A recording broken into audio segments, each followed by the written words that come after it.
2021's Halo Infinite was the first entry of the long-running franchise to carry AI-controlled bots in its multiplayer modes. But unlike bots in most other games, they received high praise from critics and players alike upon release thanks to their more natural and realistic playstyles, behaving like humans that play Halo and enabling players of all skill levels to engage in all-out Spartan warfare.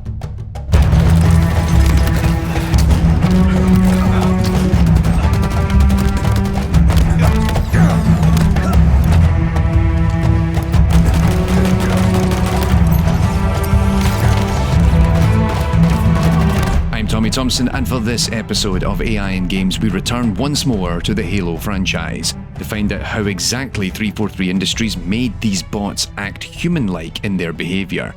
The answer is using good old-fashioned AI techniques combined with a completely different approach to designing their behaviours. Halo Infinite is the first entry in the series to offer up the main multiplayer modes using a free-to-play model. While it is monetized courtesy of battle passes, premium cosmetics, and even the main story campaign is paid DLC, releasing the game using this more contemporary monetization model presents new challenges for developers 343 Industries. Critically, by allowing anyone to jump into a match of Slayer or Stronghold free of charge, it led to a broader range of players checking out the franchise than ever before. It's easy to forget that Halo Infinite came out 20 years after the first entry of the franchise. This means that you now have a range of players coming to this game, all of whom have different experiences of the series up until that point. On one end, you have people who have stuck it out since the earliest days of Halo Combat Evolved and have played every entry of the series since, lapsed players who fell off after Halo 3 in 2007, all the way to people fresh to the fight who have only now picked up a battle rifle for the very first time. And it's these range of experiences that can be quite intimidating for a new player, and it was 343's job to find a way to improve onboarding, as well as the overall experience for both novice and seasoned players. As detailed by Sarah Stern, the senior multiplayer designer for Halo Infinite, at a talk at the 2022 Game Developers Conference, it's not uncommon for even fans of the Halo campaigns, including Stern, to not be particularly skilled at the multiplayer. While you may love each entry of the Master Chief's ongoing adventures, the skills you develop for playing the campaign modes don't directly translate to the multiplayer. Conversely, even if you're good at playing other popular online shooters, such as Overwatch, Valorant, or even Call of Duty, you then have to figure out how these skills have to adapt to fit the Halo series. The Sandbox team on Halo Infinite described the situation as follows. Halo's combat is a dynamic rhythm of engagement, a reactive and cerebral dance that feels like a symphony of combat choices. And so it's with this in mind, Stern, alongside a team of designers and programmers, went about redefining how onboarding works in Halo Infinite. This included not just the development of bots for the multiplayer experience, but also what is known as the Academy, a new tutorialization of the mechanics and gameplay systems of Halo that utilizes the bots in service of its goals. So you might be wondering, what's the secret to these bots? Are they running on some shiny new machine learning algorithm? Did 343 Industries pull down gigabytes of replay data and feed it to a deep neural network like Google DeepMind did with their AlphaStar bot? Surely in this heyday of deep learning technologies, this was a fantastic opportunity for Microsoft to utilize these techniques on one of their biggest gaming IPs. Nope. Halo Infinite's bots are built from the ground up, using good old-fashioned game AI, and leveraging the years of development that has already gone into AI-controlled characters for modern Halo titles. The Halo games continue to use behavior trees as their primary mechanism for designing and implementing behaviors for their non-player characters. I'll forego explaining how a behavior tree works in this video, given there is already a full episode on AI 101 that explains it in detail, during which I also detail how the Halo franchise, and notably Halo 2, has been instrumental in the development and refinement of behavior trees as a practice within the games industry. In their 2022 GDC presentation, Brie Chin-Deyerle, a senior gameplay engineering lead on the Halo Infinite multiplayer team, explained that the core behavior of Halo's bots adheres to many of the common behavioral traits you would expect of a human player. They naturally engage in combat with enemies that get within an acceptable target range.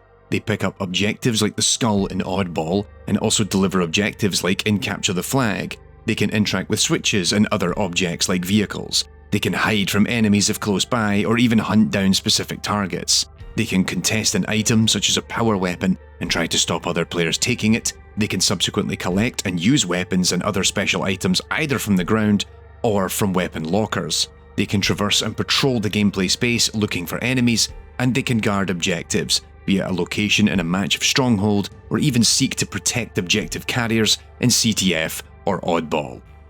Implementing these behaviours is naturally a significant amount of work, but critically it's not what makes the Halo bots appear more human. Everything described would satisfy the core requirements of a functional bot, but it doesn't address how these bots would behave like humans. Critically, there are 3 pillars of the bot's design that are the reasons they're so successful in achieving this design goal. First of all, many of the individual skills that the bots exhibit, be it conducting strafing movement during combat, aiming a weapon, and the use of melee and grenades, was modified to not only appear more human, and therefore more fallible, but also adjusted across multiple skill levels, so that as players got better at the game, the bots reflected their growth. Secondly, there is a utility AI system that runs inside the behavior trees that conducts a thorough analysis of the current state of the game to allow it to define how exactly any given bot should react to what is happening, with this system being iterated upon heavily to ensure changes in priority reflect human playstyles. And lastly, the utility system is enriched even further by having the bots not just reflect on the current gameplay situation, but also having a much more nuanced understanding of the game mode they're currently playing, and that factors into their decision making as well. So let's dig into these 3 topics a little deeper and explain how each of these elements reinforce the Halo bot experience. The first of the 3 pillars that define Halo Infinite's bots is the way in which key skills of the Halo combat dance are programmed into them. As mentioned already, the bots in Halo were programmed such that specific aspects of their behaviour were built to reflect not just how a human might play Halo, but also how they gradually improve as their time spent with the game increases. What's critical to understand is that, in the vast majority of cases, bots in games are not built to play the game like a human would, never mind have their skills change in line with player experience. You would often build a bot from a much more clinical perspective, ensuring it can move around the world, complete objectives and kill players. Implementing these behaviours will satisfy the needs of the game's core design, but they're seldom built to reflect how a novice or expert human player would achieve those same tasks. As a result, your typical bot is then punishingly effective at their job, with delays added to decision making, specific actions being blocked from use, or random adjustments are made to their aim to dumb them down and create different difficulty settings. In short, the bots are often built to be godlike and then dumbed down to suit the player's needs, which seldom captures the experiences of their opponents who are gradually improving their skills. Speaking of, Halo Infinite's bots have 5 key skills that aim to reflect the Halo combat dance, and these are used by each of the core behaviours of the bot. First up, there's their movement during combat, which includes strafing, jumping, and even crouching. Their aiming of weapons is designed to be imperfect, but it improves as difficulty increases. Grenade usage is applied as a means to initiate or conclude combat or control territory like a human player would. Melee combat also better reflects human logic in applying this technique. And lastly, each bot recognises their overall confidence in a given encounter, and that will trigger either a fight or flight response. To figure out how to define each of these skills, as well as how they should evolve over time, the bot team came up with levels of performance that highlight how human players actually play Halo multiplayer. These levels were defined by looking at recorded footage of players, or simply watching colleagues within 343 Industries, given the staff at the studio range broadly from expert players to people who were truly novices in the multiplayer component. Each skill was then identified to have several levels of competence, ranging from level 1 to level 4, and those levels were then transposed against the 4 difficulty levels of the bots: Recruit, Marine, ODST, and Spartan. So how do these skill levels differ? Well, let's look at some of the design goals the bots were expected to reflect and how these were implemented. Let's start with aiming. Level 1 aiming reflects players who have trouble maintaining their aim on a target. These players potentially overcorrect as a result of thumbing the controller stick or dragging the mouse. They struggle to factor weapon recoil and keep track of players as they run around them. Level 2 aiming expects the player to focus a little more on headshots when shields are down. Meanwhile, Level 3 does a better job of factoring player movement and recoil, and Level 4 plays without any real issues with their aim. To reproduce this in bots, they're programmed to point their reticle within a radius of the target and then try to move it towards the target before they open fire. Several variables are exposed in the code base that, as the bot's difficulty goes up, gradually improve and create a better aiming bot. These include the maximum distance of the reticle to the target, how quickly the bot will close the reticle on the target, how quickly it reacts to changes in the target's direction, how quickly it reacts to fast-moving targets, and how well it guesses the player's overall movement. Meanwhile, if we consider strafing and movement, this is a vital skill in Halo to prevent both your shields being broken and then being vulnerable to headshots when they go down. So at the level 1 skill level, a player seldom strafes at all, given they will just rush at targets when they see them, and given what we just discussed about player aim, they refrain from strafing given they struggle to target their opponent. As the levels increase, strafing begins to increase, followed by strafe jumping at level 3 and the introduction of crouching, sliding and hopping at level 4. Hence the bots have parameters that dictate how far and how frequently they can use left-right, forward-backward and jump-crouch actions. All of this ultimately influences the complexity of their movement. The implementation of this at Spartan difficulty, as was described by Stern, was often nicknamed in the studio as giving someone the old razzle-dazzle, and is the source of the call signs of two of the bots in the game, namely 343 Razzle and 343 Dazzle. Meanwhile, strategies for grenades and melee combat are built to reflect more intelligent use of these skills. The bot's throw accuracy and target prioritization improves as each level increases, until the highest levels where the bot seeks to control player movement by aiming based on your current trajectory and putting a grenade in front of you. Plus, melee skills in bots improve with difficulty such that they begin to prioritize melee attacks when their target's back is turned and when their target's shield states are low.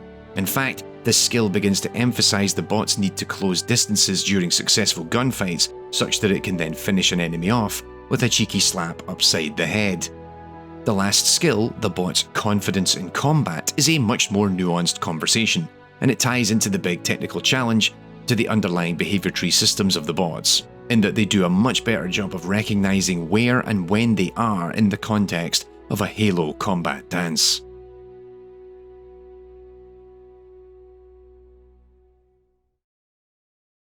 Ensuring a bot can recognize its combat situation is far from a straightforward element of game design. In humans, we'd often think of this as our fight or flight instincts. Do we think we can hold out and take down the opponent in front of us, or is it best for us to fall back, recharge shields, grab a power weapon, or even just hide out in a corner and hope to get a drop on the enemy? Once again, this is a very human, instinctual behaviour, and it's difficult to get AI bots to process like this and behave in a way that aligns with it.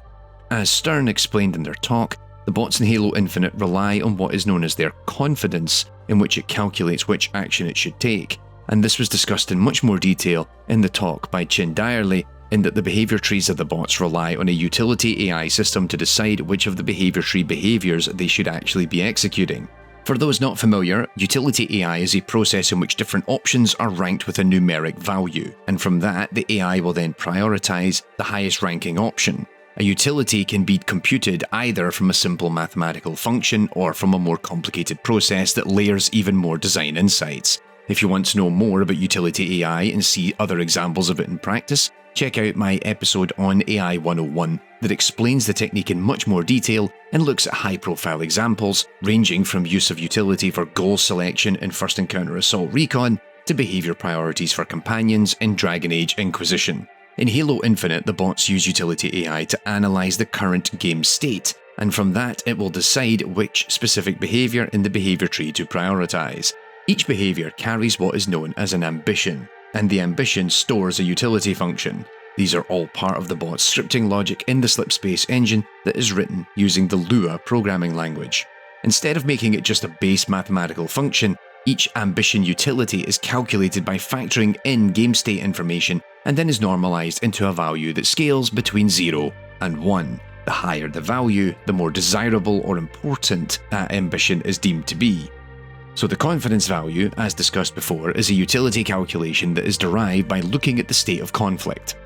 It looks at its own health and shields, the opponent's health and shields, the distance between the two players, the ammo the bot has left in its weapon, and the height differential between the two players. This is then calculated into a numeric value that, if high, tells the bot to stick it out and stay in the fight by using the attack behavior tree strategies, but if it's low, it will then flee and prioritize another ambition that scores higher, like trying to find a new objective or outright hide to break line of sight. This process is also highly customizable, given the calculations will change depending on what's happening in the game at that point in time. And this brings us to the third and final element, how the bots balance between fighting enemy players and actually winning the match in specific game modes. The utility AI backend is adopted to make the bots even more effective in team games, given they use unique calculations to understand how game modes will affect their strategy. Playing in different game modes introduces a whole host of new problems for the bot to understand. Is it worth sticking out to win a fight knowing our stronghold objective is being captured? Is it more important to grab the power item or the oddball given the team only needs to hold it for 2 more seconds to win? Everything we've discussed so far is perfect for a bot that is prioritizing team deathmatch modes like Slayer, but if playing capture the flag, oddball or any other objective mode where scoring isn't achieved by killing opposing players, this is going to make the bots a huge liability.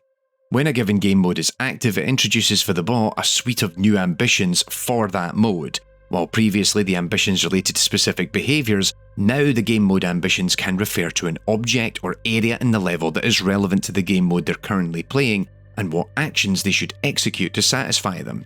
So for example, the bot will have ambitions to capture and deliver their opponent's flag in Capture the Flag, or to hold the skull in Oddball, and in Strongholds it will have a capture or defend ambition for each of the active zones in the map.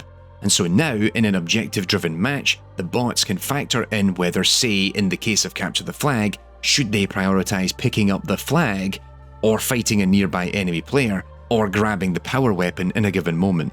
And the bot team focused heavily on managing the utility calculations for the objective ambitions so that sacrifice plays are possible by the bots. So if it's clear that making a rush with the flag to close that final couple of yards could yield a point being scored, even if it means the nearby enemies will shred them into confetti shortly after, then the bot will know it's worth taking the gamble. On top of all these smart and interesting design choices, there are several additional considerations, not just for working with a utility AI system, but for actually getting the best out of these bots.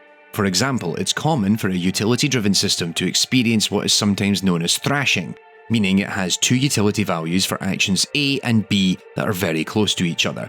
It then decides to do option A, and then immediately afterwards option B has a better utility value, and so it swaps to B. And so it could find itself in a situation where it just constantly bounces between options A and B until the player puts a sniper rifle round through its skull. So when the Halo bots decide on a particular strategy, the utility value of that action is, for a short time, given an increase in value. It's actually given a short boost. This means that the bot effectively is doubling down on a particular decision for a short period of time, and it means that the situation needs to change drastically for the bot to then realise it should switch out for another behaviour, rather than looking like it's indecisive and constantly jumping from one behaviour back to the other.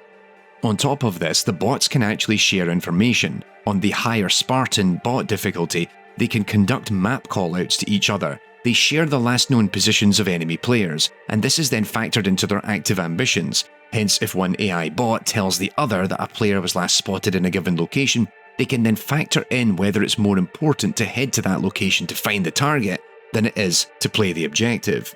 But it's not just the bots that share knowledge, the weapon lockers do as well. If one bot nearby has decided it's going to go for a weapon at a locker or other spawn point, then it has to ask the weapon locker if it can do so.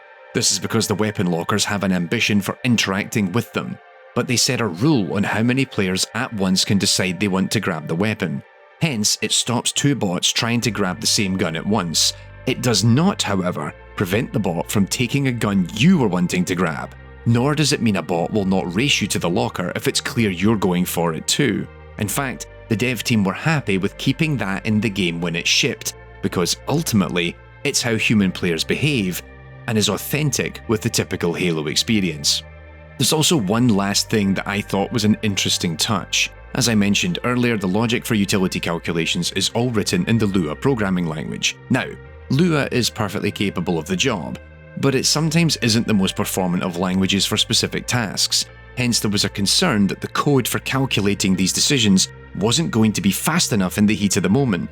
But after stress testing it, the developers realized this actually fits the goals of the bots.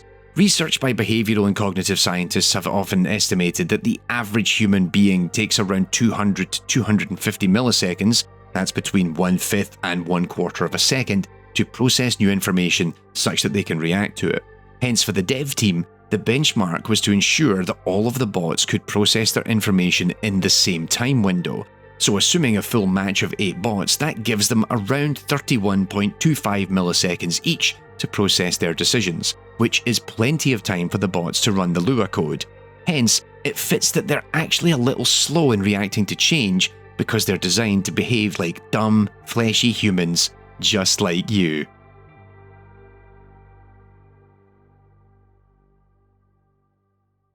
While Halo Infinite's bots aren't the smartest AI critters in the galaxy, the fact that they will more often than not suffer at the hands of a human player as they continue to learn the complexities of the game is the real victory.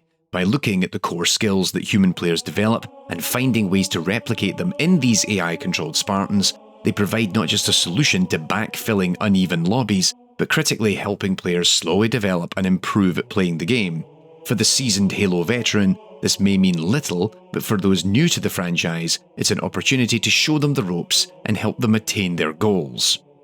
Thanks for watching this 71st episode of AI in Games. It's nice to finally have a chance to talk about contemporary Halo titles, given we have explored the franchise many times here on this channel over the years. Speaking of, don't forget to catch episode 9 of AI in Games, which looked at Halo 2 and the origins of modern behavior tree AI, followed by episode 33, where we discussed the changes made for encounter design in Halo 3. Plus, my most popular video on Halo isn't actually about a title that Bungie or 343 Industries developed.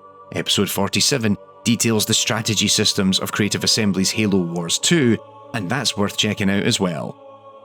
My work here on AI in Games is brought to you thanks to my crowdfunding supporters. Please check out the AI in Games Patreon to find out how you can get early access to new content, exclusive videos and events, behind the scenes updates, and even some exclusive merch as well. Take care of yourselves, and I'll be back.